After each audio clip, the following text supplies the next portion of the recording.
Halo, Assalamualaikum. Kembali lagi di Makin Privat. Oke, kali ini kakak akan membahas uji kompetensi 3. Ini adalah bab kesetimbangan kimia ya. Kimia kelas 11 semester 1. Oke, saya ambil dari buku Intan Pariwara. Bagi yang punya bukunya, ayo merapat ya. Kita belajar bersama-sama. Dan jangan lupa sebelumnya subscribe Makin Privat dan Lestari Channel. Nomor 1. Penguraian gas XY5, saya punya ada XY5 terurai menjadi XY3 dan Y2. Semua fasenya gas ya. Jika pada keadaan setimbang, ini ternyata sudah dalam keadaan setimbang, 0,05 M masing-masing konsentrasinya ya. 0,05 M ini berarti juga 0,05, ini juga 0,05 M. Pertanyaannya, tentukan nilainya Kc. Nah, ini adalah semua fasenya gas, maka bisa masuk ke persamaan Kc. Rumus persamaan Kc itu adalah konsentrasi produk pangkat koefisien dikali ya, dibagi dengan konsentrasi reaktannya, XY5, pangkat koefisien. Nah, karena sudah berupa konsentrasi, tinggal kita masukkan saja ya. 0,05 pangkat 1 dikali dengan 0,05 pangkat 1 dibagi dengan 0,05 pangkat 1. Ya, jawabannya adalah 0,05. Jawabannya B. Lanjut ya, saya masuk ke soal nomor 2. Saya buat reaksinya terlebih dahulu. Ingat, kalau besok ada soal kesetimbangan kimia, adik buat reaksinya terlebih dahulu, baru baca soalnya ya. Iya. Sebanyak 2 mol gas SO3, SO3-nya itu adalah 2 mol, volumenya 1 liter, terjadi reaksi berikut. Jika derajat disosiasinya adalah 40%, alfanya ya D, alfanya 40%, pertanyaannya tentukan nilainya Kc. Nah, sekarang apa itu alfa? Alfa itu rumusnya adalah mol reaksi dibagi dengan mol mula-mula. Alfanya 40%, maka saya masukkan 0,4 ya, dibagi dengan 100. Yang bereaksi nggak tahu, mula-mulanya SO3-nya adalah 2 mol. Maka nanti yang bereaksi itu sebanyak 0,4 kalikan 2, 0,8 mol. Oke, saya buat di sini mula-mula reaksi setimbang. Nah, mula-mulanya SO3-nya adalah 2 mol. Dalam keadaan produk itu mula-mula belum kebentuk ya. Nah, ternyata yang bereaksi 0,8 mol. Nanti ini sebagai patokannya ya untuk mencari yang bereaksi pada sisi SO2 dan O2. Nah, berarti reaktan itu berkurang, produk itu selalu bertambah ya. Maka cara membacanya 2 berkurang 2 dikurangi 0,8 itu adalah 1,2. Oke, maka nanti sini SO2-nya berapa Mbak? 2 per 2 dikalikan 0,8, maka tetap 0,8 mol. Selanjutnya kita mencari O2-nya 1 per 2 ya.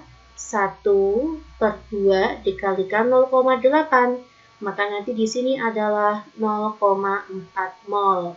Nah, kita tinggal mencari Kc-nya ya. Rumus Kc itu adalah konsentrasi produk, maka SO2 pangkat koefisiennya, di sini O2 pangkat koefisien, dibagi dengan konsentrasi reaktan pangkat koefisien. Ya, rumusnya adalah mol dibagi volume ya. Ingat, ini adalah konsentrasi, rumusnya adalah mol bagi volume, sedangkan di sini ini masih mol ya. Ini mol, ini mol, ini mol. Maka rumusnya konsentrasi adalah mol dibagi volume. Volumenya ternyata 1. Ya, maka tidak mempengaruhi perhitungan ya. Saya masukkan SO2-nya 0,8. 8 kali 10 pangkat min 1 kuadrat ya. O2-nya 0,4. 4 kali 10 pangkat min 1.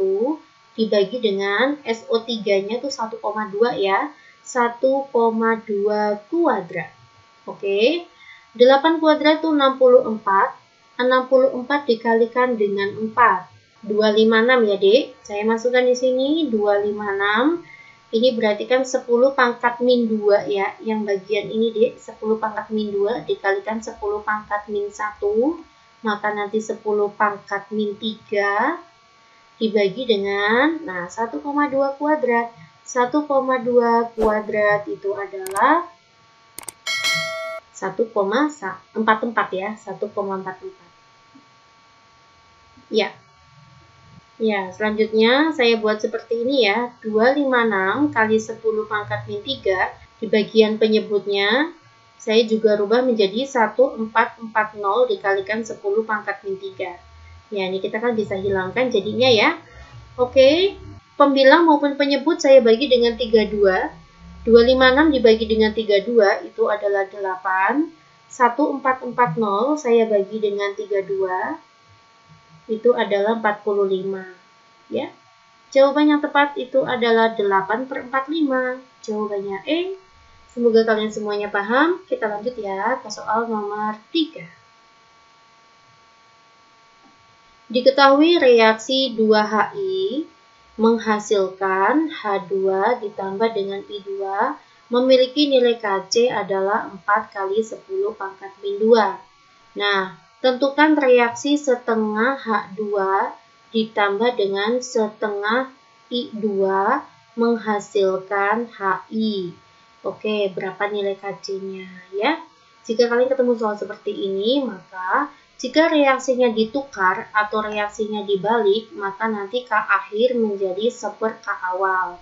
Kalau reaksinya dikali dengan bilangan N, maka K-nya menjadi K pangkat 1 pangkat N. Kalau misalkan reaksinya itu dibagi dengan suatu bilangan N, maka nanti K akhir atau K-nya menjadi akar dari K1. Nah, akar N. Ini adalah konsepnya. Nah, sekarang kita lihat, HI awalnya berada di ruas kiri.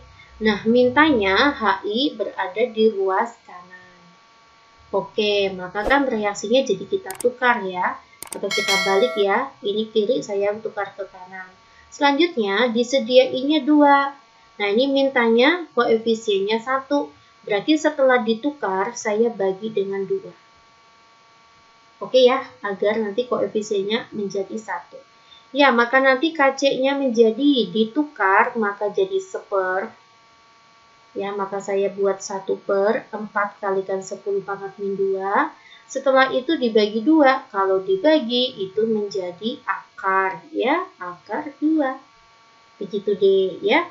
Maka saya buat 1/4 di akar adalah 2. 10 pangkat min 2 kalau di akar menjadi 10 pangkat min 1. Ya, 1 dibagi 0,2. Jawabannya 5.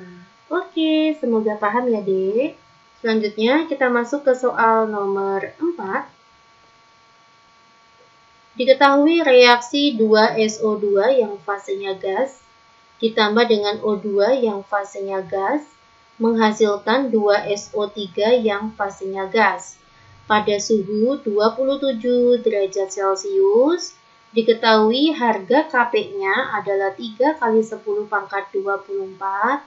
Nilai R-nya adalah 0,082 liter ATM per Kelvin mol. Pertanyaannya, tentukan nilai Kc-nya. Nah, ini adalah hubungan Kp dan Kc. Mencari Kp jika diketahui Kc atau kebalikannya, mencari Kc jika diketahui Kp. Nanti adik bisa menggunakan rumus Kp sama dengan Kc dikalikan RT pangkat delta N. Ya, Kp-nya itu adalah 3 kali 10 pangkat 24, Kc-nya tidak tahu, R-nya adalah 0,082, dan jangan lupa T-nya ini wajib Kelvin. Ya, maka nanti 27 ditambah dengan 273, 300 Kelvin. Nah, apa itu delta N? Delta N itu adalah jumlah koefisien produk dikurangi reaktan. Nah, di sini produknya itu koefisiennya 2 ya. Reaktannya 3 nih, 2 tambah 1. Ya. Maka nanti entalpinya, delta N-nya tuh negatif 1. Saya masukkan sini negatif 1. Ya, maka nanti menjadi 3 kali 10 pangkat 24 Kc per, gitu toh. Kalau pangkat min 1 kan jadi 1 per ya. 0,082 dikali dengan 300 itu adalah 24,6. Nah, maka nanti nilai KC-nya adalah 24,6 saya kali dengan 3. 73,8 kali 10 pangkat 24. Atau nilai KC-nya adalah 7,38 kali 10 pangkat 25. Oke ya, jawabannya adalah E. Lanjut kita masuk ke soal nomor 5. Diketahui reaksi kesetimbangan berikut X2 yang fasenya gas ditambah dengan Y2 fasenya gas menghasilkan 2XY fasenya gas juga. Mula-mula direaksikan 1 mol X2, mula-mulanya adalah 1 mol X2 dan 1 mol Y2. Oke, pada volume 1 liter suhunya 27 Celcius. Ternyata setelah kesetimbangan, berarti saya buat mula-mula reaksi setimbang. Setelah mencapai kesetimbangan, XY-nya itu 0,6 mol. Pertanyaannya, jika tekanan totalnya itu adalah 10 atm, tentukan Kp-nya. Nah, iya, yuk. Bagaimana caranya? Ini adalah reaktan itu berkurang, produk itu bertambah. Jika di sisi produk itu ada angka ya dalam keadaan setimbang, maka nanti reaksinya jadi kamu naikkan seperti ini ya, Dek. Nah, ini artinya plus 0,6. Nah, nanti ini untuk mencari ini dan ini. Bagaimana? Menggunakan perbandingan koefisien ya. 1, ini kan koefisien 1 ya. 1 per 2 dikalikan 0,6, maka menjadi 0,3. Reaktan berkurang ya. Ini untuk S2 juga koefisiennya 1 ya. Maka 1 per 2 dikalikan 0,6, maka 0,3. Oke ya. Lanjut. 1 dikurangi 0,3 adalah 0,7, ini juga 0,7. Nah, sekarang bagaimana rumusnya Kp jika di soal diketahui tekanan total? Maka kita bisa menggunakan rumus P parsial ya. Bagaimana rumusnya Kp-nya? P parsial produk, di sini produknya adalah XY, pangkat koefisien, dibagi dengan P parsial reaktan, di sini adalah X2, koefisiennya 1, Y2, koefisiennya 1. Ingat, yang boleh masuk ke persamaan Kp itu yang hanya fasenya gas. Ini kebetulan semua fasenya gas. Maka bisa masuk ke persamaan Kp. Oke ya, saya lanjutkan ya. Nah, sekarang apa sih rumusnya P parsial? Sebagai contoh, saya ambil mencari P parsialnya XY. Maka nanti rumusnya adalah mol XY dibagi dengan mol total dikali dengan P total. Inilah rumusnya P parsial. Ya, nanti konsepnya sama untuk setiap itunya ya, senyawanya ya. Sekarang saya akan mencari P parsial XY. XY itu molnya adalah 0,6. Adik lihatnya di keadaan setimbang ya, Dek. Lalu mol totalnya berapa, Mbak? Kita jumlah di sini. Maka nanti 0,7 ditambah dengan 0,7 ditambah dengan 0,6, yaitu 2 ya. Nah, 2 mol. Kita masukkan angka 2 di sini. Tekanan totalnya berapa, Mbak? Ini tekanan totalnya 10 pangkat 2. Oke, untuk yang bawah, maka molnya X2 itu adalah 0,7 dibagi dengan mol total dikali dengan P total. Lalu P parsial Y2 sama aja ya, 0,7 dibagi dengan mol total dikali dengan P total. Ya. Ini kita hilangkan saja ya. Ini berarti kan 5 ya. 0,6 dikalikan 5 itu 3 ya. 3 kuadrat maka 9. Dibagi dengan, ini juga kita bisa hilangkan. Sini 5. 0,7 dikali dengan 5 itu 3,5 ya. Berarti saya masukkan sini 3,5, ini juga 3,5. Karena ini sama. Oke ya, yuk. Maka menjadi 9 per 12,25. Oke gitu ya. Ya, karena di pilihan ganda tidak ada ya, Dek. Maka keduanya saya akan kali dengan 4 ya. Dikali dengan 4, ini juga dikali dengan 4. 9 dikalikan 4 adalah 36. 12,25 kalau dikali 4 itu adalah 49. Ya, ini senilai ya dengan ini. Oke, maka jawaban yang tepat di sini adalah poin C. Ya, paham ya? Lanjut aja, kita masuk ke soal nomor 6. Harga KP untuk reaksi